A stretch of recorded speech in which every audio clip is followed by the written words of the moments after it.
Otep à tous, bien-aimés frères et sœurs.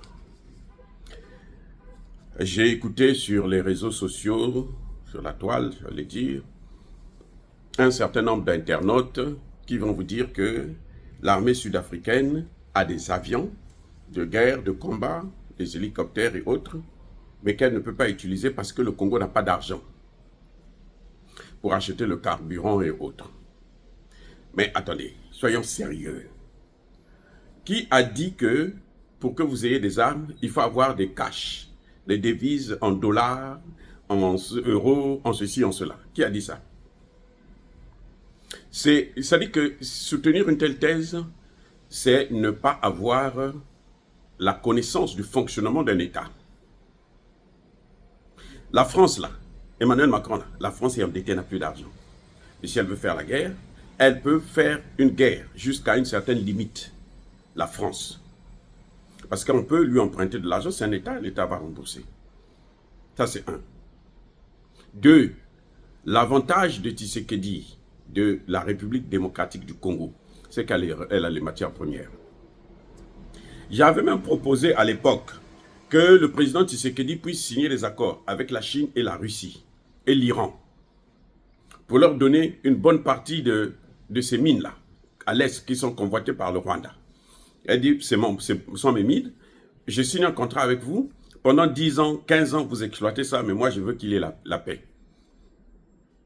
Eux, pour protéger, pour continuer à prendre leurs mines, il faudrait bien qu'ils se battent. Et puis, ils vont se battre entre eux là-bas. Les Congolais sont tranquilles. Les autres, ils se battent pour protéger leurs mines et tout. Donc, d'ici 10 ans, 15 ans, la fin du contrat, la guerre serait déjà terminée depuis très longtemps. Ils récupèrent leur argent et puis ils s'en vont. Et ils nous laissent avec une armée qui est bien formée, qui est bien équipée. Ça, c'est ma proposition phare.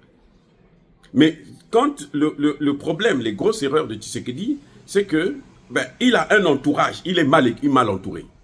La plupart des conseillers de Tshisekedi ont travaillé avec Kabila et c'était des hommes forts de Kabila. Donc Kabila a toujours la main sur eux. Et c'est Kabila qui les guide. C'est-à-dire que c'est Kabila qui leur dit, bon, dites ceci, faites cela. Et Kabila, il est avec Kagame, il est avec les Occidentaux. C'est pour ça qu'ils conduisent toujours Tshisekedi dans l'erreur. Voilà ce qui se passe exactement. Ce n'est pas que le Congo n'a pas d'argent. Dans ce domaine-là, vous n'avez pas besoin d'avoir des cash, des espèces, que ce soit en devise ou que ce soit en monnaie locale. Ce que vous avez besoin, c'est la garantie que vous pouvez payer. Si vous pouvez payer, on vous donne les armes, on vous livre les armes. Voilà ce qui se passe. Tshisekedi va coopérer avec les Occidentaux.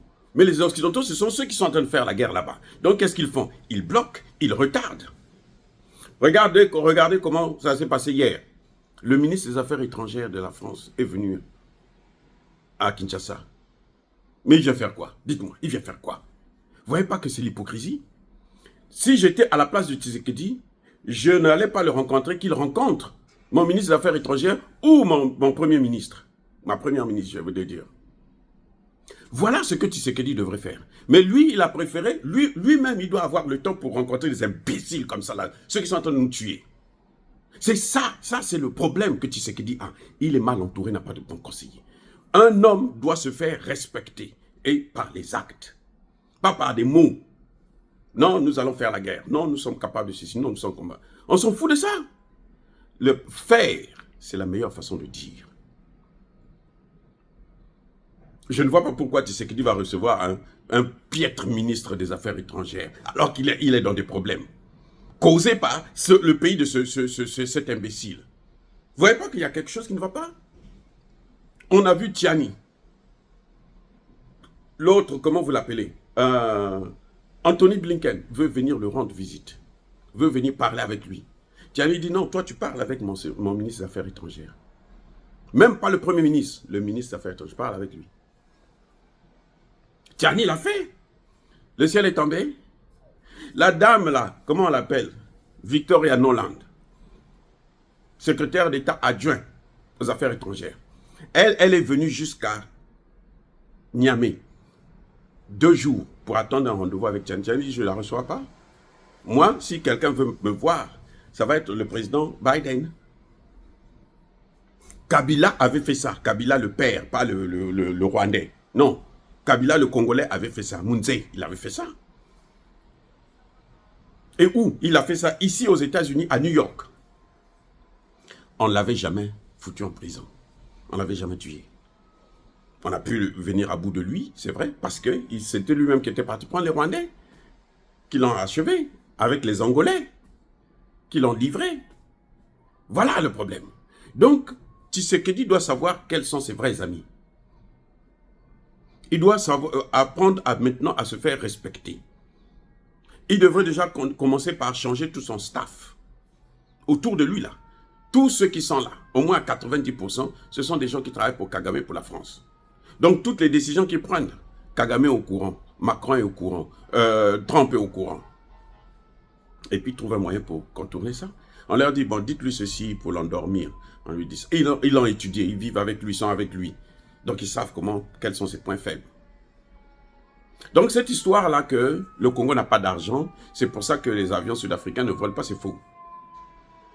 Attendez, comment fait le Mali, le Burkina et le Niger? Le Mali, quand il a commencé à riposter, là, c'était avec quoi? C'était avec l'argent gagé, les armes gagées, les matières premières. Et du Russes, prenez ça, vous prenez les matières premières. Pourquoi les Français se plaignent? Non, les Russes sont en train de prendre les matières premières. Mais ils sont obligés de prendre les matières premières pour acheter leurs armes. Ils sont obligés de faire ça, d'échanger. C'est un troc. S'ils passaient par le CFA, ils allaient bloquer ça. Donc, Tshisekedi ne peut pas se plaindre pour ça, ou quelqu'un ne peut pas me dire que Tshisekedi n'a pas... Non. Le Congo a la chance, c'est qu'il a tout.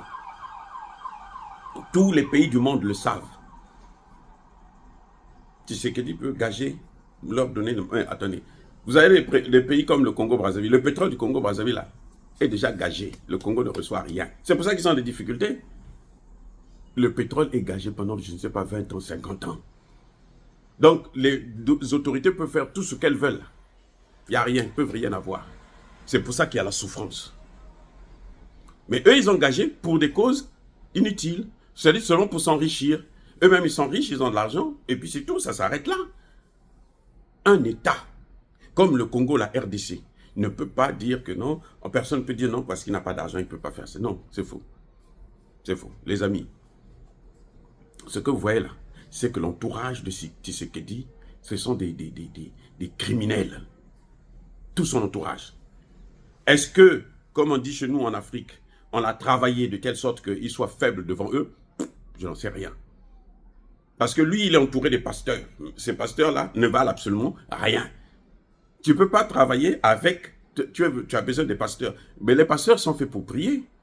Est-ce qu'ils sont obligés de prier dans un cabinet présidentiel? Non. Ils viennent voir le président pour prier. On lui n'interdit pas de faire ça, suivre sa religion. Il peut être chrétien. Mais dire que maintenant, il faut qu'ils s'entourent des pasteurs pour que ça marche, ça c'est... Bon, moi je n'en sais rien. Nous, ce que nous attendons, c'est le résultat. Mais quand on ne nous dise pas, ne vous leurrez pas. C'est pas, non, c'est une façon de dénigrer le Congo, de dénigrer l'Afrique du Sud. Et puis même pour les moyens, là. Vous avez vu hier, là, il y a eu la réunion entre l'Égyptien, le Marocain, le Sud-Africain,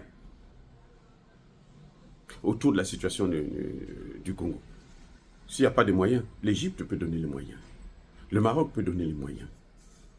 Vous croyez qu'ils vont tous envoyer des soldats? Non. Ils peuvent donner les moyens. Ils peuvent aider dans ce domaine-là.